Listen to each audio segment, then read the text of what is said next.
Hello, everybody. Welcome to the 105th episode of Hawk Blogger Mornings. I am Brian Nemhauser. You can find me on Twitter and Instagram at Hawk Blogger. And yes, folks, this is the 105th straight day of fresh Seahawks content every single day, every single morning. Weekends included, even beautiful 90-degree days in Washington and the Pacific Northwest. I bring you more news. And today I am here to talk to you about what might be the biggest and best flipping of a roster in 2 years that you've seen in some time, and maybe something that hasn't been really recognized in terms of how quickly John Schneider, and it really is John Schneider that deserves the lion's share of the responsibility, the credit, the blame, however you want to see it, for taking a roster that at the end of the 2021 season was exiting that year, having had a 7-10 record, finished dead last in the NFC West. And we're staring at a quarterback in Russell Wilson who was due a significant extension, a massive extension that they had given him numbers of times previously, but it was time again to make that call. And as the 2021 season ended, it was 2022. That's how football works. It ends in the new year. And what happened from January of 2022 until this season, where we stand right now in 2024, is a massive overhaul of a roster that was aging, that was hitting a dead end. And by the way, it was not just the players. We'll go through it all. Just about every nook and cranny of this roster has been turned over, and of this football team has been turned over in just 2 seasons. Now, just to clarify, in case everyone gets, into the nitty-gritty of these things, technically there will be 3 drafts that I will include and 3 free agent periods that I will include. And so if you want to consider that 3 years, go right ahead. But from a calendar perspective, it has been 2 years since this really all kicked off with what was really the Russell Wilson trade. And I think that will go down as one of the most prescient, wise, fortunate, and uneven trades in NFL history. It didn't happen right as the season ended. If I asked you, when did the Seahawks trade Russell Wilson? Was it January after the season ended? Was it February after the Super Bowl? Was it March? If you said March, you'd be accurate. It was in March. In fact, the exact date, March 8th, 2022. I remember it very well. I was working on doing some housework, hanging up some curtain rods and doing some painting. And I saw an alert and I thought, oh my God, they did it. They did it. They moved on from Russell Wilson. And I'll admit, at the time, I felt like they didn't get as much as I was hoping. If you don't remember, there were a bunch of things going on where Russell Wilson was really limiting where he would accept a trade to. And that really tied the Seahawks' hands. And we went from talking about 3 first-round picks to what the Seahawks ultimately got, which was 2 first-round picks and other things in exchange for Russell Wilson. So I initially was like, I was happy with the move, but I was a little underwhelmed with the return. Well, what I'm going to walk you through during the show today is a look at how the roster has changed from that moment until right now. And I'd love it and I'd appreciate it if you could give the show a like and click subscribe, because I could be doing a lot of other things with my beautiful sunny weekend, but I'm giving you new Seahawks content when it is in the absolute depths of the NFL offseason, where nothing is going on relative to the NFL. Everybody's on vacation, but I'm here 105 straight days, and I'm going to keep cranking out new content for you every single day. All right, so let's get into it, and let's remind what we're going to do is I'm going to remind you of what each position group was in 2022. This is how it ended in the 2021 season and how the roster looked then. And I'll explain in some cases where you might say, well, was that really the player? I'm basing this somewhat on the snap counts. Okay. So you might think, well, that player was the starter, but they also may not have played very much. And I'll explain as we go through. But let's get right into it. I know everybody wants this stuff done really quickly. And so let's look, as of the aforementioned Russell Wilson. You've got the 2022 QB room was Russell Wilson, Geno Smith, and Jacob Eason. Remember Jacob Eason? I admit I thought Jacob Eason had an NFL arm and maybe had a place in the NFL.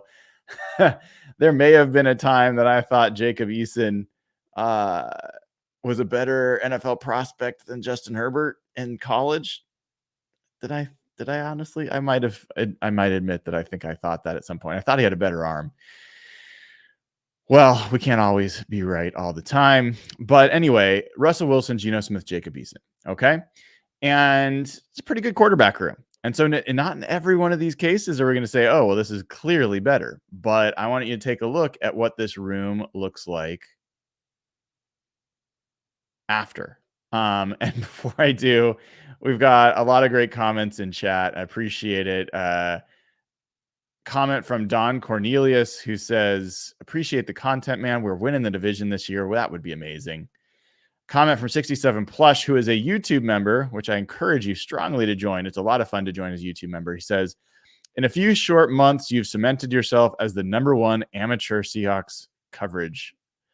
It's been a legendary run. That is very, very kind of you, 67 Plush, and thank you so much for being a YouTube member. All right.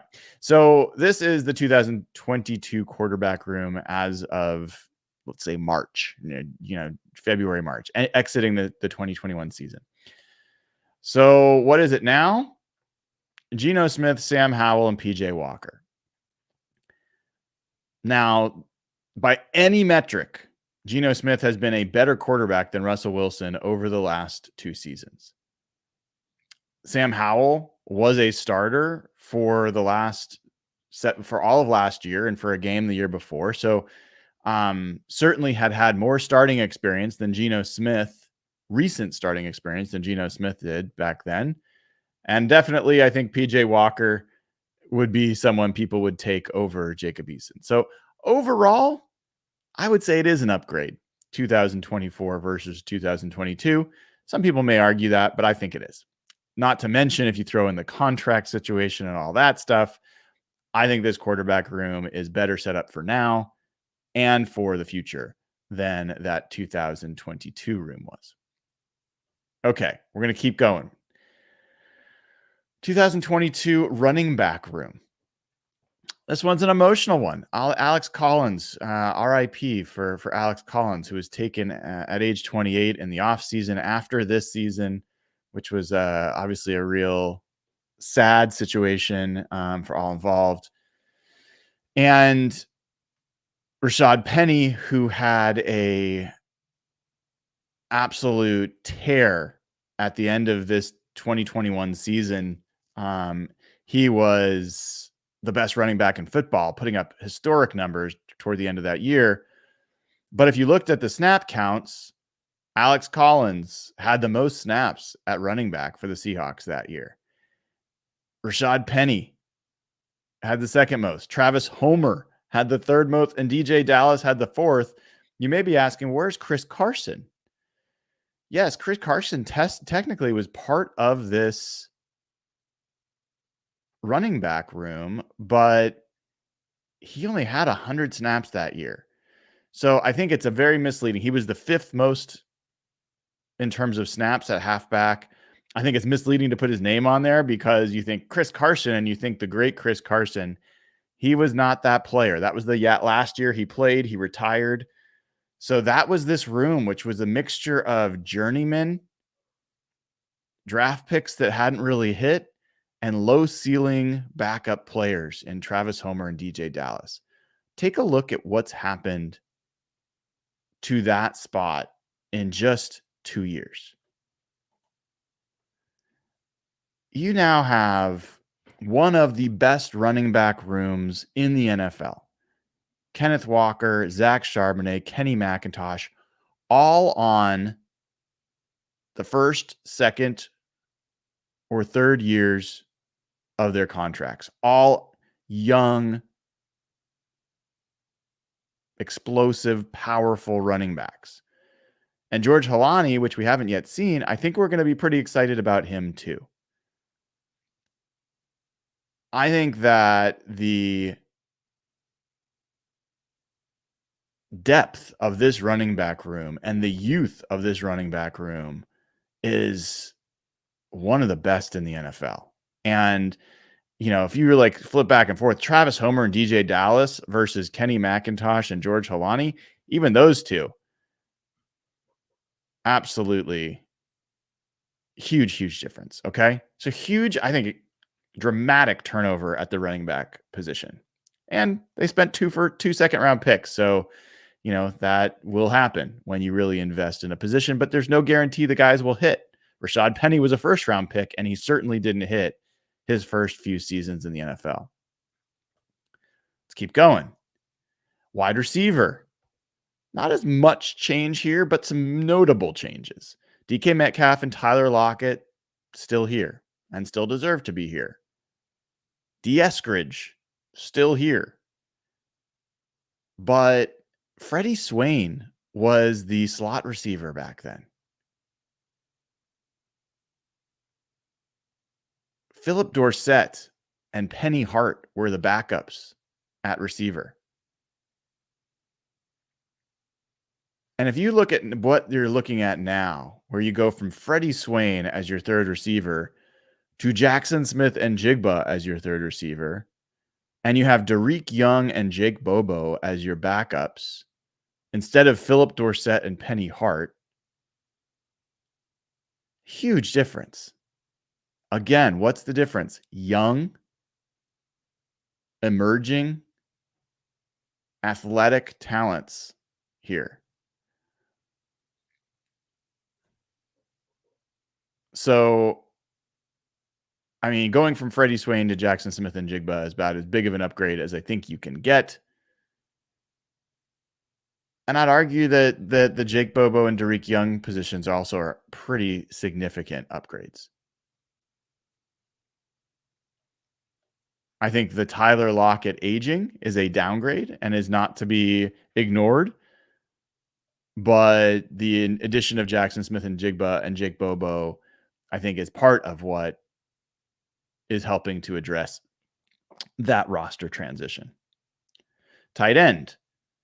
You remember the Gerald Everett days, the Mr. Turn the ball over 3 times at like the end zone days. Gerald Everett, Will Dissly, and Colby Parkinson were your tight ends back then. You now have Noah Fant, Pharaoh Brown, and A.J. Barner.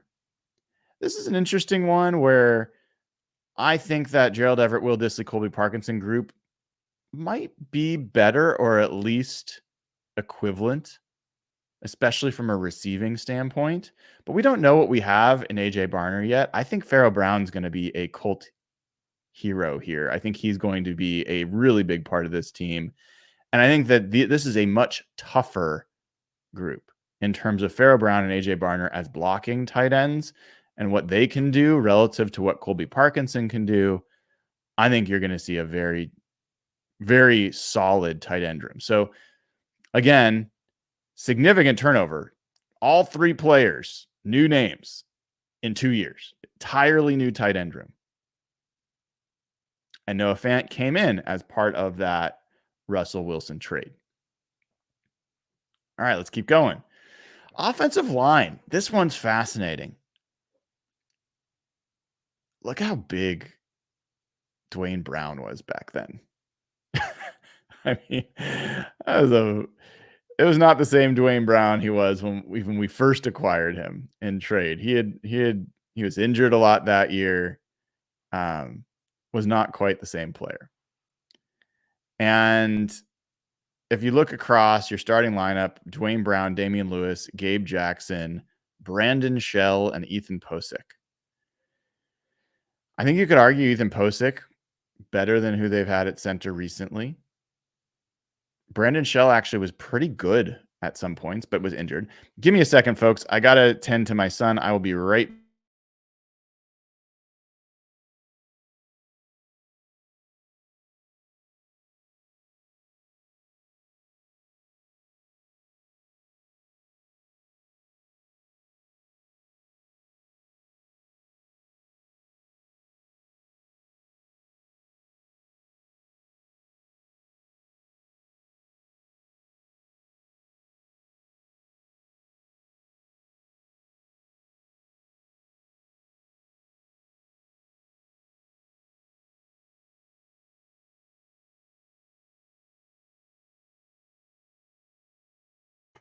All right, I'm back. Sorry about that. So I think you could argue that this starting line of Dwayne Brown, Damian Lewis, Gabe Jackson, Brandon Shell, and Ethan Posick is better than the Seahawks group right now. You could argue that. Gabe Jackson was pretty bad that year. Damian Lewis, middling. Brandon Shell missed a lot of time. And Jake Curhan, who was a rookie that year, we thought like we had something because he was actually came in at right tackle and was a big part of the run blocking that unlocked Rashad Penny toward the end of that year. Thought, oh man, maybe he's going to be something. That was certainly not the case. Kyle Fuller played a lot because Ethan Posick, I think, was also hurt at times that year. He was not great. Jamarco Jones as a backup, Stone Forsythe. So the line, first, I just want you to look at the absolute transition of this group. All right. How many names have changed? Every one of the starters, every one of the backups, except for Stone Forsythe. This entire group are new names, except for Stone Forsythe. And depending on how training camp goes, Stone Forsythe's name might not be there. I would not be shocked if Satao Lamea or Mike Jarrell or Garrett Greenfield or someone else, I don't have Tremaine Ankrum on this list as guard. It's possible that Stone Forsythe will not make this roster. And then you'd have an entirely new offensive line room.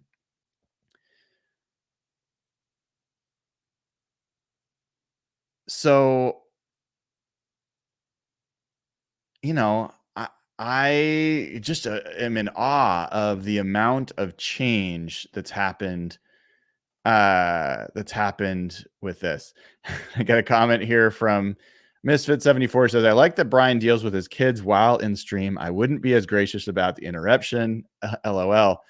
I'll tell you what, when you've got a son with autism who wakes up without any supervision, you tend to him.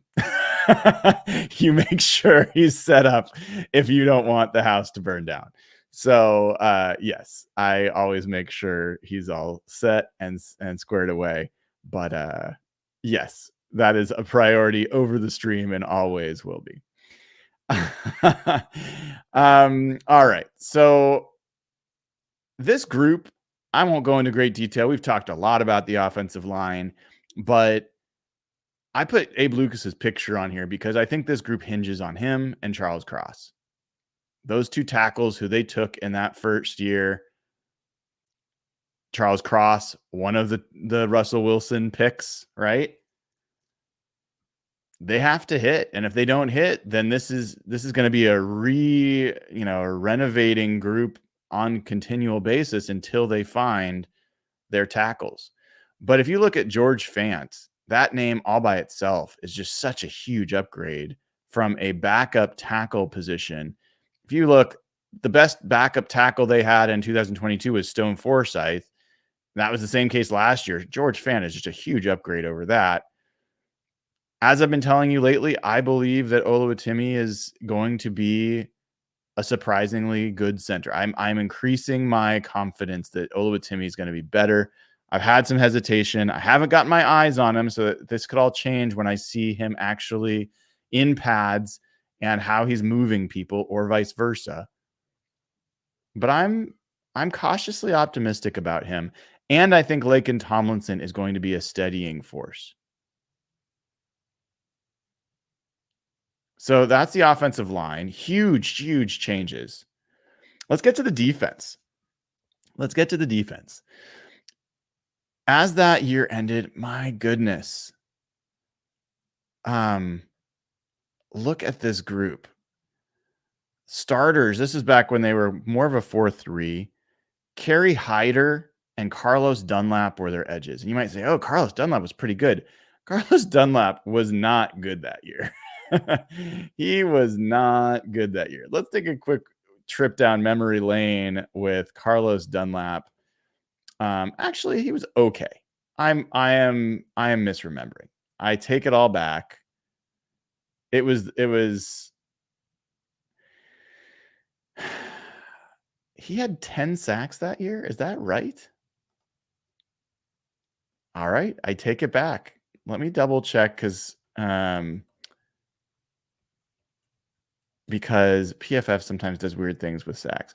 He had 8.5 sacks that year. Still good number, but not 10. PFF does their own listing sometimes, but in any event, Carlos Dunlap, Kerry Hyder were your edge players. There was also significant playing time at edge for Benson Mayowa, who was dropping into coverage all the time, playing linebacker half the time. Rasheem Green, Alton Robinson. Darrell Taylor got some snaps that year. It was, just starting to get back into things. And then you're starting defensive tackles, which I don't know why it says defensive ends. Let's fix that. These are your defensive tackles. Were Al Woods and Poona Ford. And Al Woods was a guy who obviously big part of the defense, but was aging. Poona Ford, fan favorite, was not a great player that year and has basically not played since then. Could not break in with the Bills, has moved around. The backups to defensive tackle were Brian Monet and Robert Kemdiche, as well as LJ Collier. Look at that defensive tackle room. Al Woods was really a fun player to cheer for, but he was like 35. Al Woods, Poona Ford, Brian Monet, Robert Kemdiche, and LJ Collier. Your edge players, you're talking about an aging Carlos Dunlap who he's not going to be part of your future. Rasheem Green, Benson Mayowa, aging guy. Like Rasheem Green wasn't aging, but these guys were not going to be the guys you needed. Kerry Hyder certainly was aging. And now look at who you've got. You've got Jaron Reed, Leonard Williams, Mike Morris, and Byron Murphy at your defensive ends. You've got Jonathan Hankins and Cameron Young as your nose tackles. You've got Draymond Jones, Boye Mafe, Uchenna Nwosu, Darrell Taylor, and Derek Hall. It's a massive, this is a 2-year makeover, guys. There is not, the only player that is still on this roster from that group 2 years ago is Darrell Taylor. And he might not. Like, there's a chance he won't. And you look at the youth and the upside. It's just a huge. We don't even know what we have yet in Mike Morris. Mike Morris might be a absolute plus rotational interior player who we don't even know what we have there yet. We think we know what we have in Byron Murphy, but we still don't even really know how good he's going to be.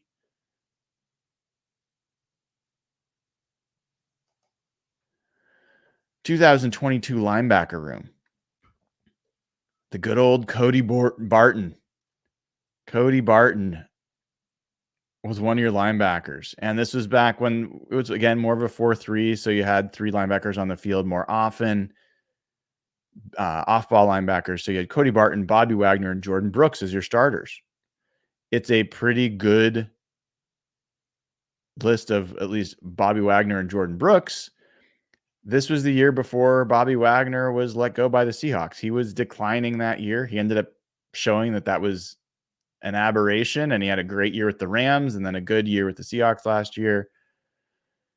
Backups, Nick Bellore, John Radigan, and Tanner Muse. You go to the 2024 season, we don't know what we have in this group yet. Jerome Baker and Tyrell Dodson, I'm very bullish on this duo.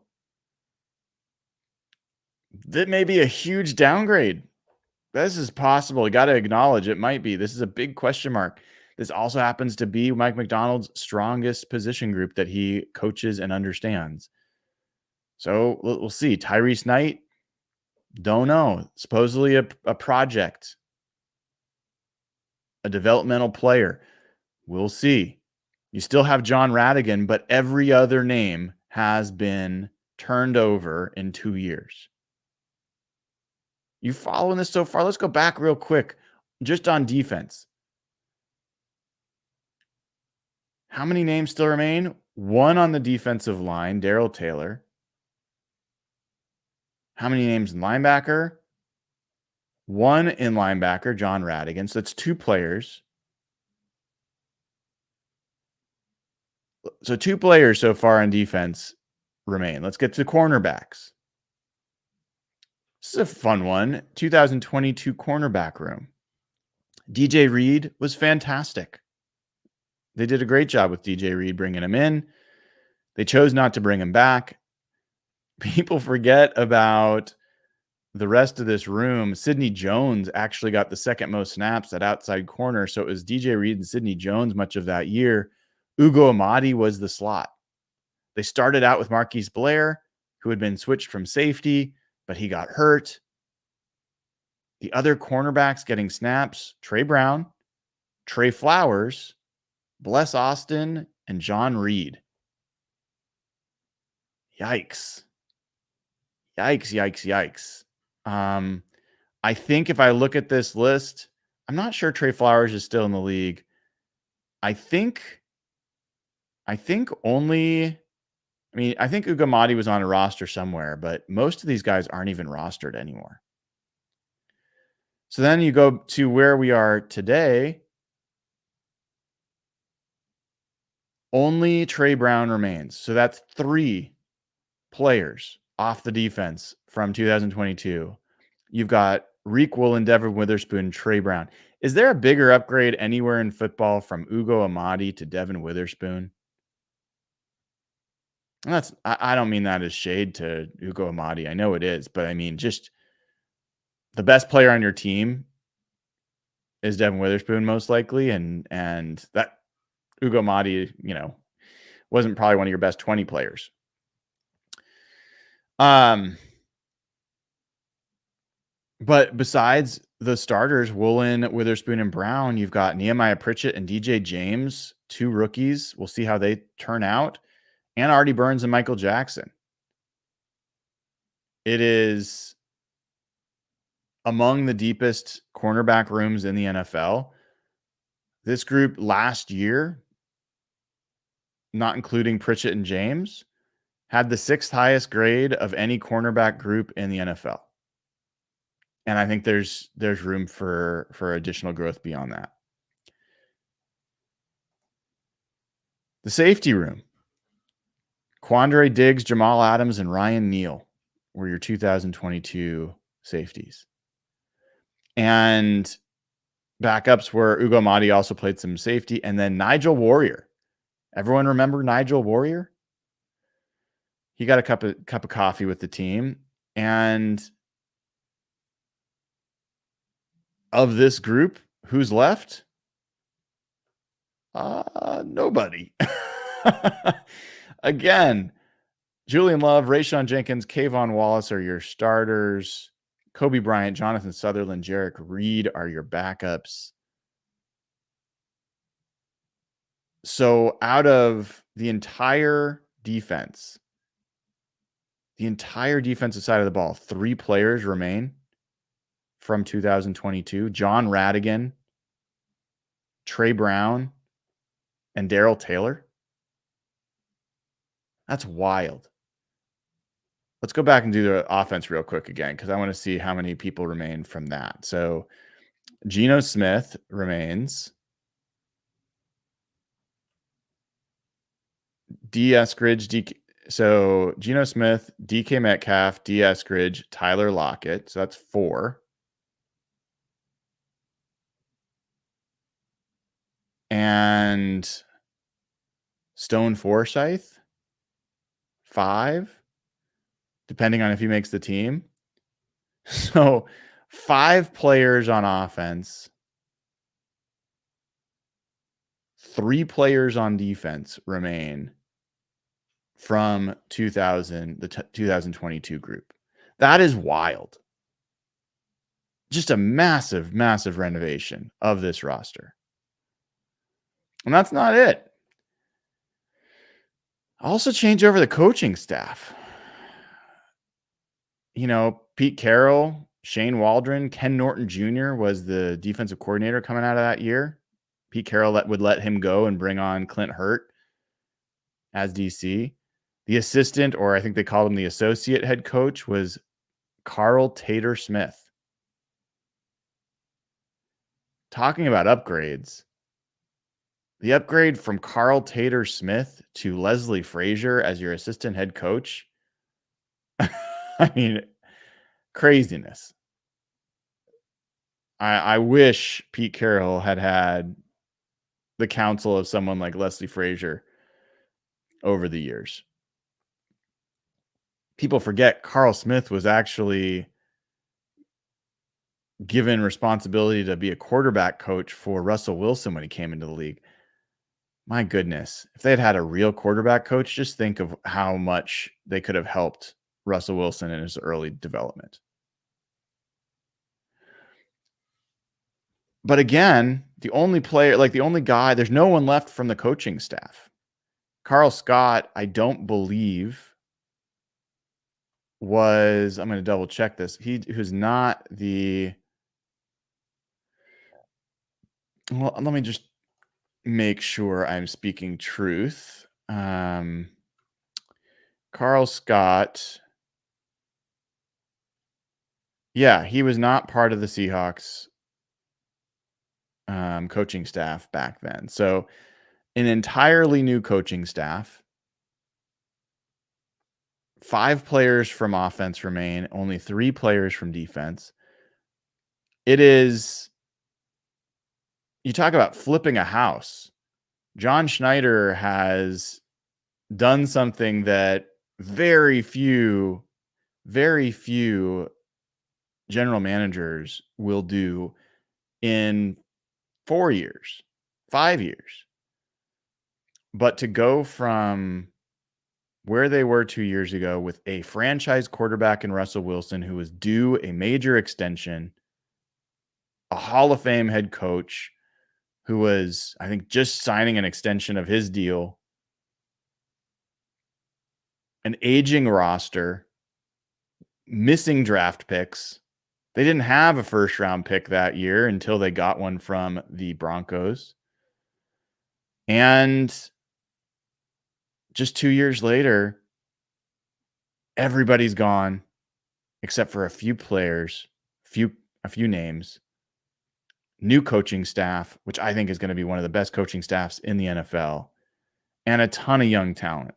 There's still all the questions we've been talking about, but I wanted to take a moment just to share just how dramatic the roster has turned over in just such a short amount of time. I'm curious, please leave as a comment or in chat of those different groups, which do you think is the most impressive transition? Which one jumps out to you as the most shocking transition? For me, because I'm so biased towards defensive line, I think that's the group that really jumps out to me. When I look at names like Robert Kemdiche and can pencil in Byron Murphy instead of him. When you're talking about Leonard Williams instead of Poona Ford. When you're talking about Boye Mafe instead of Kerry Hyder or Benson Mayowa. Uchenna Nwosu instead of Rasheem Green.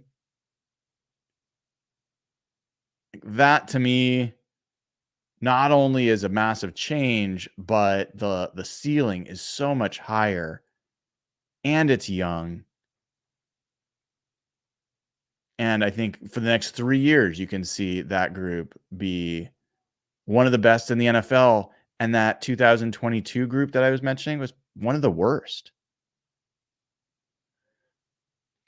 I think the running back room deserves a mention.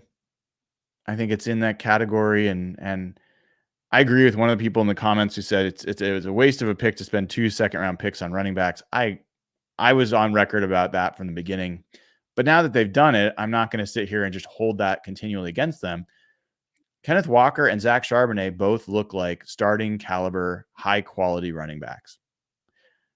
Like I said, the Seahawks have spent high draft capital on running backs in the past. Kristen Michael, Rashad Penny. Those haven't always worked out. So it's no guarantee just because they spend it that they're going to be good players. I'm incredibly impressed with Kenneth Walker and Zach Charbonnet as a running back room. We haven't even seen Kenny McIntosh yet in a competitive game.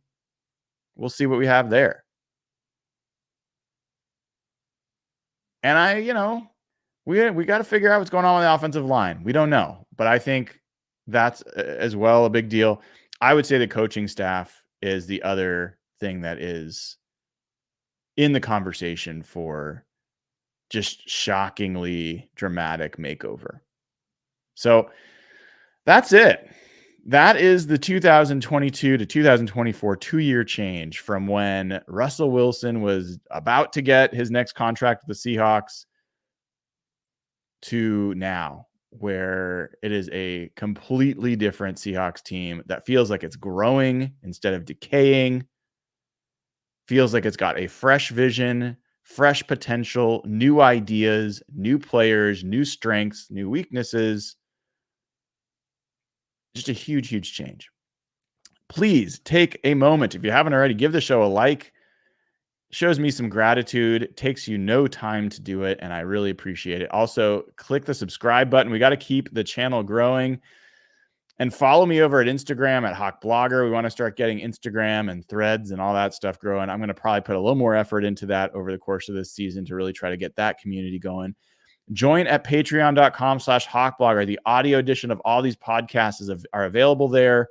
It's a great way to support the show. I will tell you, now is the time, if you haven't already, to join as a Ring of Honor member over there. I'm making plans with the boys.